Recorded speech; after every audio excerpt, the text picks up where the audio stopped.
नमस्कार, मैं राजेंद्र कुमार त्यागी, आचार्य भागवंती सरस्वती विद्या मंदिर, इंटर कॉलेज, नई मंडी, मुजफ्फरनगर। आज हम कक्षा 9 अर्थशास्त्र विषय में पार्ट 2 की सामान्य जानकारी प्राप्त करेंगे।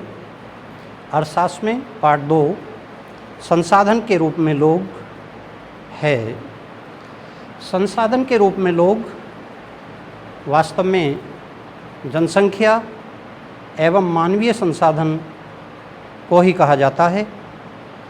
सामान्यतः हम दिन में अनेक वस्तुओं का अपनी आवश्यकताओं के लिए प्रयोग करते हैं और ये सभी साधन कहलाते हैं। पता नहीं दिन में कितनी वस्तुओं का प्रयोग हमें करना पड़ता है, लेकिन जब यह वस्तुएं प्रकृति से और व्यापक रूप में प्राप्त होती हैं तो हम इन्हें संसाधन कहते हैं। संसाधन अनेक प्रकार से विभाजित किए जा सकते हैं। यहाँ पर सामान्य बंटवारे के अनुसार, सामान्य विभाजन के अनुसार संसाधनों को हमने 2 भागों में बांटा है, भौतिक संसाधन और मानवीय संसाधन। भौतिक संसाधन के विषय में हम पीछे पढ़ भी चुके हैं। सामान्य सी बात करते हैं कि नदी, पहाड़, झरने, भूमि, जल, समुद्र आदि सभी हमारे लिए भौतिक संसाधन हैं और इनका हम व्यापक रूप से प्रयोग करते हैं। जहाँ तक मानवीय संसाधन का प्रश्न है, मानवीय संसाधन जनसंख्या को कहा जाता है और हमारे देश में जनसंख्या की कोई कमी नहीं है, बल्कि जनसंख्या के कारण ही अनेक समस्याएं उत्पन्न होती जा रही हैं।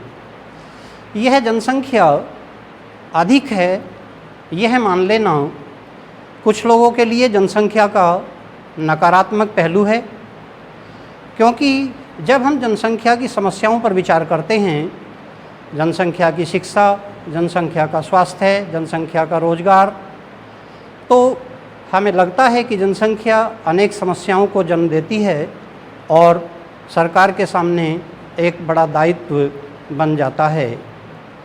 लेकिन अगर हम इसके दूसरे पहलू पर जाते हैं तो इस जनसंख्या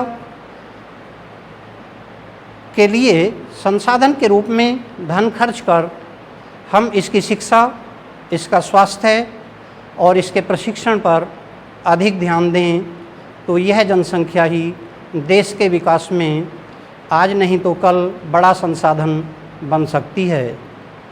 इतना ही नहीं, मानवीय संसाधन के द्वारा जिस प्रकार से भौतिक पूंजी के द्वारा देश का विकास होता है, इसी प्रकार मानवीय संसाधन के द्वारा भी देश का विकास होता है।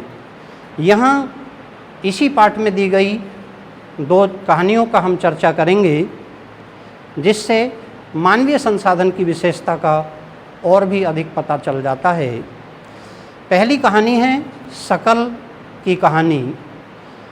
गांव सेमापुर में बहुत सारे बच्चे हैं, लेकिन हम 2 का चर्चा यहाँ पर करते हैं। शकल एक सामान्य परिवार का बालक है। उसके पिता का नाम बूटा सिंह और माता का नाम शीला है। उसके पिता खेती करते हैं और माता घर का काम करती हैं। वह भी घर के काम में अपनी माता का सहयोग करता है और अपने भाई बहनों के साथ मिलजुल कर रहता है, उनकी देखरेख करता है। शकल की उम्र 12 वर्ष है। वह पढ़ना चाहता है और उसके माता पिता भी उसको पढ़ाना चाहते हैं, इसलिए प्राइमरी स्कूल में उसका दाखिला करा दिया गया है। बालक का मन पढ़ने में लगता है और इसलिए वह बहुत अच्छी तरह से माध्यमिक शिक्षा पूर्ण कर लेता है। इसके आगे भी माँ बाप उसको पढ़ाना चाहते हैं, क्योंकि उनकी आर्थिक स्थिति ठीक है और बालक पढ़ना भी चाहता है, इसलिए वे कंप्यूटर के कोर्स में प्रवेश दिला देते हैं और वह भली भांति कंप्यूटर का कोर्स कर एक प्राइवेट कंपनी में नौकरी करने लगता है। इस नौकरी में वह एक नए सॉफ्टवेयर का निर्माण करता है, जिससे कंपनी को और भी अधिक लाभ तथा कंपनी का व्यापार बढ़ता है, जिससे कंपनी उसको प्रमोशन कर देती है और उसकी आय बढ़ जाती है। लेकिन उसी गांव का एक बालक बिलाल है, जो काफ़ी कमज़ोर आर्थिक दृष्टि से निर्धन है और उसके पिता का नाम महेश एवं माता का नाम गीता है। वह भी अपने माता के कार्यों में सहयोग करता है। इतना ही नहीं, वह अपने भाई बहन की भी देखरेख करता है, किंतु उसके माता पिता के पास उसको पढ़ाने के लिए, उसके प्रशिक्षण के लिए धन का अभाव है और इसलिए न तो वो उसको पढ़ाना चाहते हैं और न ही वह पढ़ना चाहता है। उसका मन पढ़ने में नहीं लगता है। वह अपने पिता के कार्य में ही सहयोग करता है। उसके पिता जमींदार के तालाब से मछलियां खरीदते हैं और बाज़ार में बेचते हैं, जिससे आमदनी बहुत कम है। जब बालक 2 ही वर्ष का था तभी उसके पिता का देहांत हो गया और उसकी माता ने भी यह ही कार्य संभाल लिया। इस कार्य में आमदनी बहुत कम है, इसलिए न तो वह पढ़ पाता है और बीमार होने के कारण और धन का अभाव होने के कारण वह अपना इलाज भी नहीं करा पाता। आर्थिक स्थिति कमज़ोर होती जाती है, न तो उनके पास कपड़े हैं, न उसके पास फीस के लिए धन है और न ही वह कोई व्यवसाय कर पाता है। इन दोनों के जीवन में एक बड़ा अंतर देखने को मिलता है कि शिक्षा के अभाव के कारण, चिकित्सा के अभाव के कारण बिलाल बीमारी और निर्धनता का जीवन व्यतीत करता है। उसके पास शायद मानव संसाधन का अभाव है। लेकिन दूसरी ओर शकल, जिसके पास मानव संसाधन का शिक्षा के माध्यम से विकास हो गया है और वह अपने शरीर को बिल्कुल स्वस्थ तथा बीमारी का इलाज कराने में, परिवार की जिम्मेदारी निभाने में पूरी तरह से समर्थ है। इन दोनों के बीच अगर देखा जाए तो मानवीय संसाधन का ही अंतर है, मानवीय पूंजी का ही अंतर है। हमने पहले अर्थशास्त्र में पूंजी पढ़ा होगा। धन का वह भाग पूंजी कहलाता है जो और अधिक धन कमाने के लिए प्रयोग किया जाता है। उदाहरण के लिए, अगर हम अपनी बचत को बैंक में रखते हैं तो उस पर ब्याज मिलता है और वह कहीं ना कहीं उत्पादन कार्य में प्रयोग होती है। तो इस पूंजी को इस धन को हम पूंजी कहते हैं। लेकिन दूसरी ओर अगर हम इसी धन को, इसी पैसे को कहीं छुपा कर रख लेते हैं और यह और अधिक धन कमाने के लिए प्रयोग नहीं होता है, तो यह केवल धन कहलाता है, पूंजी नहीं। इस प्रकार शकल के पास पूंजी है, मानवीय पूंजी है, और बिलाल के पास मानवीय पूंजी का अभाव है। दोनों के अतिरिक्त गांव में बहुत सारे और भी बालक और भी लोग हैं। ये सभी कहीं ना कहीं हजारों प्रकार के व्यवसाय में लगे हुए हैं। इनकी आय के अनेक साधन हैं, चाहे वह आय कम अथवा अधिक हो। इन क्रियाओं को, इन गतिविधियों को, इन व्यवसाय को हम प्रमुख रूप से अर्थव्यवस्था में 3 क्षेत्रकों में विभाजित करते हैं। प्राथमिक क्षेत्रक, यहाँ पर प्राथमिक क्षेत्रक में आप चित्र को देखेंगे तो पता चलता है कि प्राथमिक क्षेत्रक ऐसे क्षेत्रक को कहा जाता है जिसमें हम प्रकृति से प्रथम बार उत्पादन लेते हैं।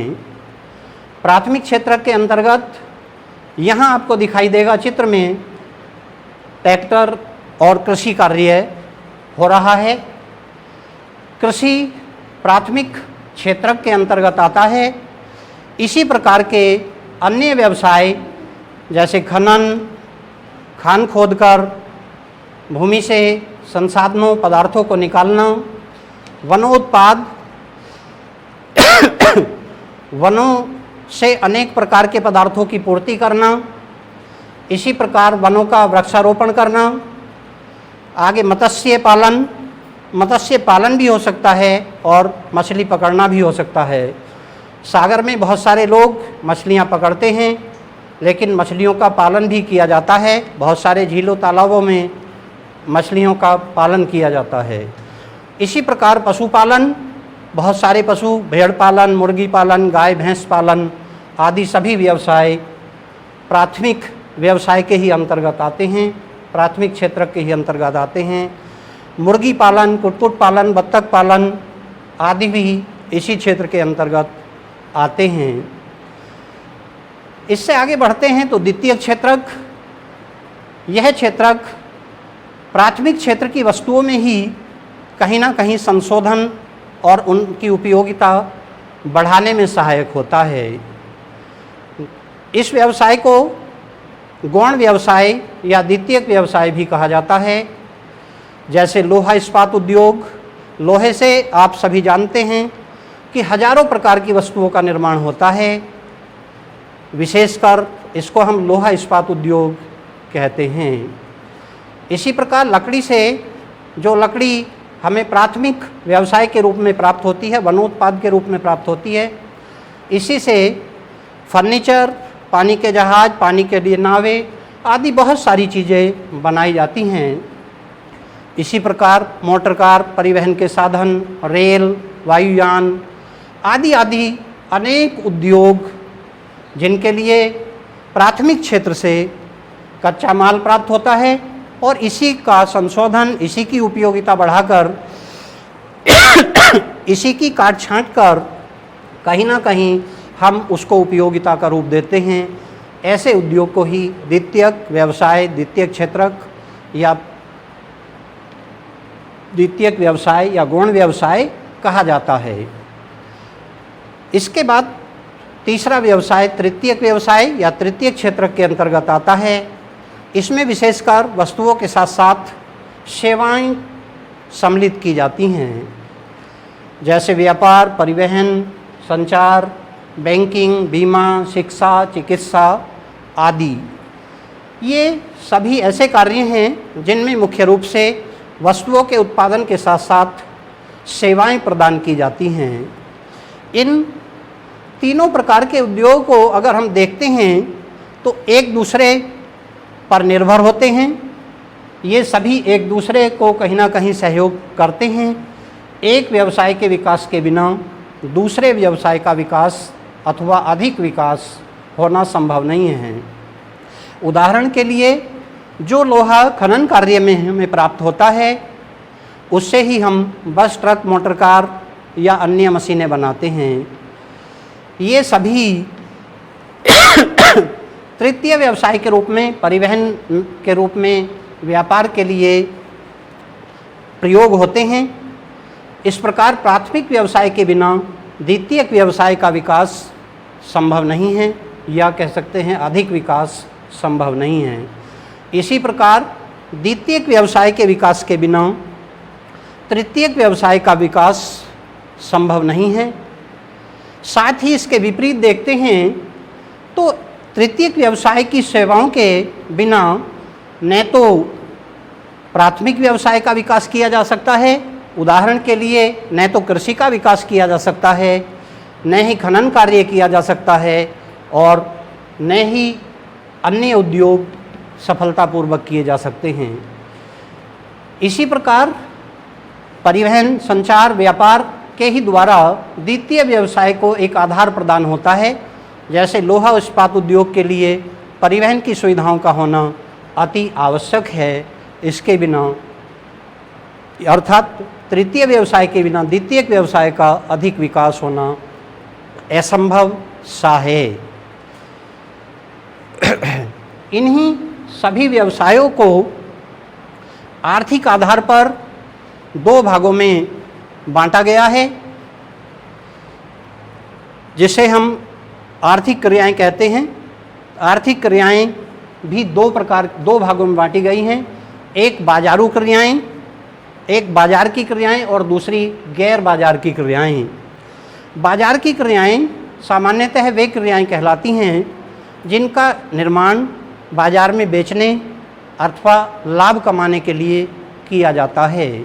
भोजन होटल में निर्माण किया जाता है, उसका उद्देश्य व्यावसायिक होता है और वह बाजार क्रियाओं के अंतर्गत आता है। भारत में जनसंख्या की गुणवत्ता के लिए शिक्षा, चिकित्सा, साक्षरता आदि को कहीं विकसित करना होगा। इनसे जनसंख्या की गुणवत्ता बढ़ती है और मानव पूंजी का विकास होता है, मानव संसाधन का विकास होता है। कुछ आंकड़ों को देखने से पता चलता है कि भारत में तेज़ी से शिक्षा और साक्षरता का विकास हो रहा है। भारत में जहां एक और 1951 में केवल 18% जनसंख्या ही साक्षरता की श्रेणी में आती थी, अब 2011 की जनगणना के अनुसार उसका प्रतिशत 74% हो गया है। यद्यपि इसमें बड़ी विभिन्नता पाई जाती है। शहरी क्षेत्रों में साक्षरता का प्रतिशत 16% अधिक और ग्रामीण क्षेत्रों में 16% साक्षरता का प्रतिशत कम पाया जाता है। इसी प्रकार महिला और पुरुषों के अनुपात में भी साक्षरता में भिन्नता पाई जाती है। पुरुषों में साक्षरता की दर 16.6% अधिक है, जबकि महिलाओं में यह 16.6% कम पाई जाती है। भारत की सरकार ने निश्चित रूप से बड़े प्रयास इस क्षेत्र में किए हैं। शिक्षा के लिए भी जहां एक ओर पहली पंचवर्षीय योजना के आरंभ में बजट का 1% धन शिक्षा के लिए आवंटित किया गया था, वहीं आज यह धन बढ़कर 3% हो गया है। उस समय केवल 151 करोड़ शिक्षा के लिए खर्च करने का 1951 में 151 करोड़ रुपए शिक्षा पर खर्च करने का प्रावधान रखा गया था, जबकि अब यह 2015 में धनराशि 3,766.90 करोड़ करने का प्रावधान, शिक्षा पर खर्च करने का प्रावधान रखा गया है। इन प्रयासों से निश्चित रूप से कहीं ना कहीं हमें सफलता मिली है। विशेषकर चिकित्सा सुविधाओं में जीवन प्रत्याशा के क्षेत्र में भारी वृद्धि हुई है। जहां पहले बहुत सारे लोग कम आयु में ही मर जाते थे, मृत्यु को प्राप्त कर जाते थे, अब यह जो औसत एज है बढ़कर 68.6 वर्ष हो गई है। इसी प्रकार शिशु मृत्यु दर में भी भारी कमी आई है।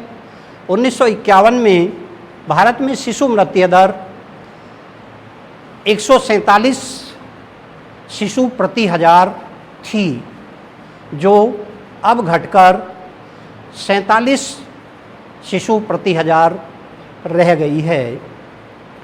यद्यपि आज भी बेरोजगारी भारत की प्रमुख समस्याओं में से एक है। भारत में निरंतर बेरोजगारी व्यापक रूप धारण करती जा रही है, जिसका कारण मानवीय संसाधन की ही हानि है। यानी इस मानवीय संसाधन का हमारी नीतियों के अनुसार, हमारे प्रयासों के अनुसार कहीं ना कहीं सफल प्रयास नहीं हो सका है।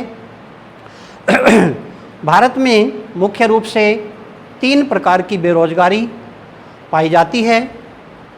हम देखते हैं कि कृषि में घटती दर के अनुसार भी आज भी 58 से 60% लोग कृषि कार्य में लगे हुए हैं।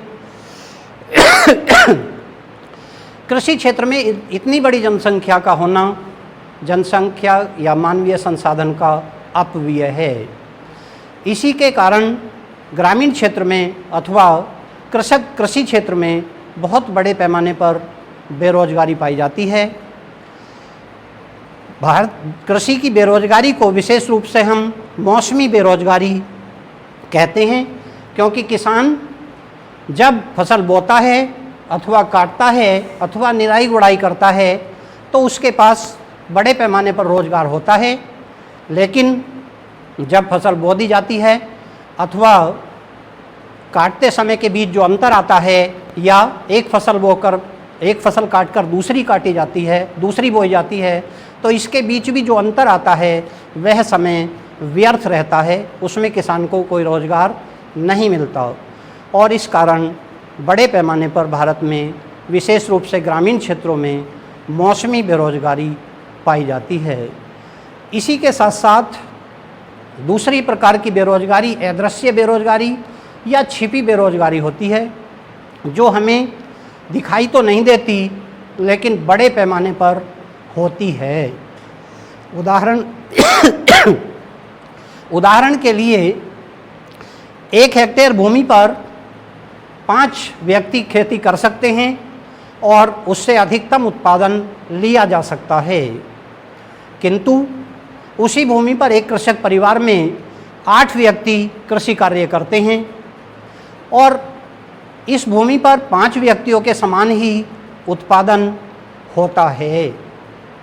तो यह 3 व्यक्ति अर्थात इनका श्रम कहीं ना कहीं बेकार जाता है, न तो ये उत्पादन बढ़ाने में समर्थ हैं और 5 आदमियों का रोजगार भी कहीं ना कहीं कम करते हैं, इसलिए ये 3 आदमी बेकार हैं। अगर कहीं दूसरी जगह पर कार्य करें तो निश्चित रूप से उत्पादन में वृद्धि होगी, अर्थव्यवस्था का विकास होगा। यह बेरोजगारी दिखाई तो नहीं देती, क्योंकि जहाँ पर 5 आदमी अर्थव्यवस्था खेत में काम करते थे वहाँ पर 8 आदमी काम करते हुए दिखाई देते हैं, किंतु उत्पादन में वृद्धि नहीं होने के कारण इनका श्रम व्यर्थ जाता है और ये अदृश्य बेरोजगारी के अंतर्गत आते हैं। ऐसी बेरोजगारी भारत में ग्रामीण और शहरी क्षेत्र में बड़े पैमाने पर देखी जा सकती है। इसी प्रकार बेरोजगारी का तीसरा प्रकार शिक्षित बेरोजगारी। भारत में विशेषकर शहरी क्षेत्रों में शिक्षित बेरोजगारी बहुत बड़ी जनसंख्या को अपना शिकार बनाए हुए है। शिक्षित बेरोजगारी की ऐसी अवस्था को कहते हैं जिसमें व्यक्ति को अपनी योग्यता के अनुसार रोजगार नहीं मिल पाता। जैसे आप देखते होंगे कि स्कूलों के बहुत सारे उदाहरण हैं जहाँ पर पढ़े लिखे लोग भी कहीं 2000, 2500, 3000 रुपए की नौकरी में लगे हुए हैं। ये बेरोजगारी का ही कारण है और इसी बेरोजगारी को हम शिक्षित बेरोजगारी के अंतर्गत रखते हैं। यह शिक्षित बेरोजगारी बड़े पैमाने पर पाई जाती है और इसका कोई समाधान सरकार के अनेक प्रयासों के बाद भी दिखाई नहीं दे रहा है।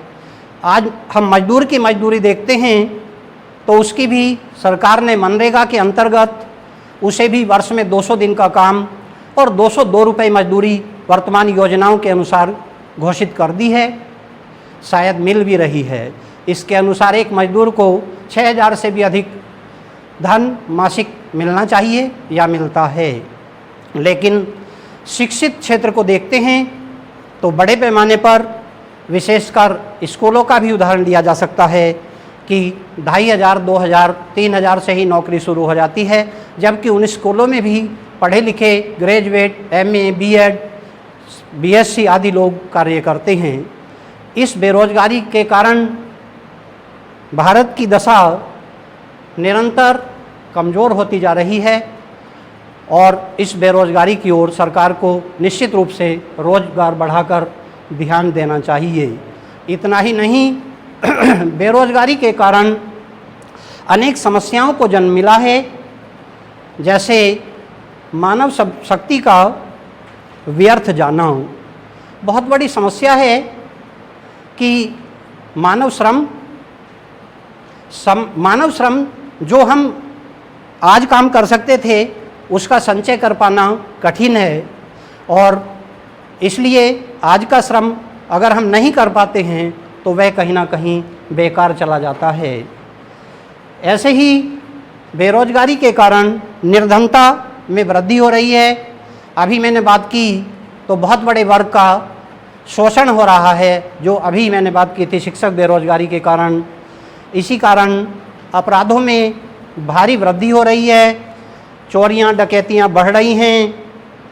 आर्थिक विकास में भी यह बेरोजगारी बड़े पैमाने पर बाधक है। यह मानव पूंजी जिसे हम जनसंख्या के रूप में देखते हैं, अगर इसका मानव पूंजी के रूप में संवर्धन किया जाए, इसको परिसंपत्ति के रूप में विकसित किया जाए, तो निश्चित रूप से भारत का तेज़ी से विकास होगा और भविष्य में हम निश्चित रूप से बहुत तेज़ी से आगे बढ़ सकेंगे। क्योंकि भारत के पास जिस जनसंख्या को आज हम बोझ कहते हैं, 137 करोड़ जनसंख्या को आज हम बोझ मानते हैं, यह बोझ नहीं बल्कि भारत के लिए मानव पूंजी के रूप में, मानव संसाधन के रूप में विश्व में आगे बढ़ने का साधन बन सकती है। धन्यवाद।